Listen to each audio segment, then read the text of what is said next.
part 3. All right, folks, this should be the last installment of the Sofrito adventure, educational PSA.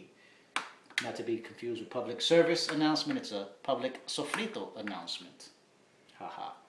Anyway, as you see, all the product ingredients that I purchased this morning yielded this amount, this tub, so 4 quarts.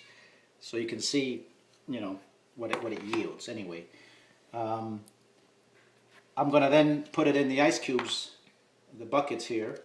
Fill this up, fill up these little containers,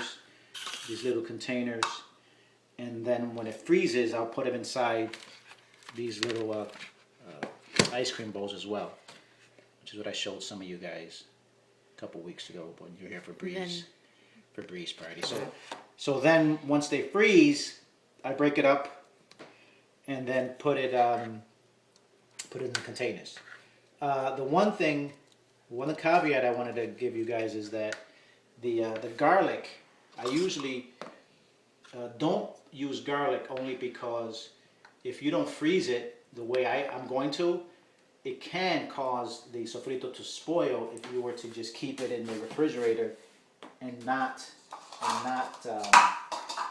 freeze them the way I'm doing. So if your intention is to do what I'm doing and then freeze it and put it away, then the garlic wouldn't be a problem. But if your intention is to make this batch and then keep it in the fridge, the garlic can cause it to spoil. But it adds a different flavor. But the main ingredients would have been as I mentioned already, the recao and the ajicito. So.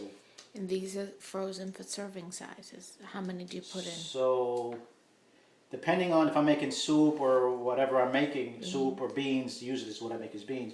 I may put one of these when they're frozen, one into the beans batch, or if I want more flavor, I could do 2. But I usually do 1 or 2 per pound. And if it's these cubes, you know, if I make a bag of a pound of beans, if I soak them and then I overnight, and then I'll put maybe 4 or 5 of these. Again, it depends on how much flavor.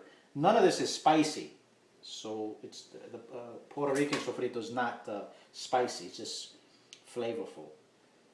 All right, folks. As I mentioned, if you guys have any questions or feedback or comments, if they're positive, you can pass them on. If they're not, please keep them to yourself. It was a pleasure sharing this with you. And I'll talk to you later. Bye-bye. Say your name. Michelle doesn't realize that you guys already know who I am, but my name is Sam Romero. Bye-bye.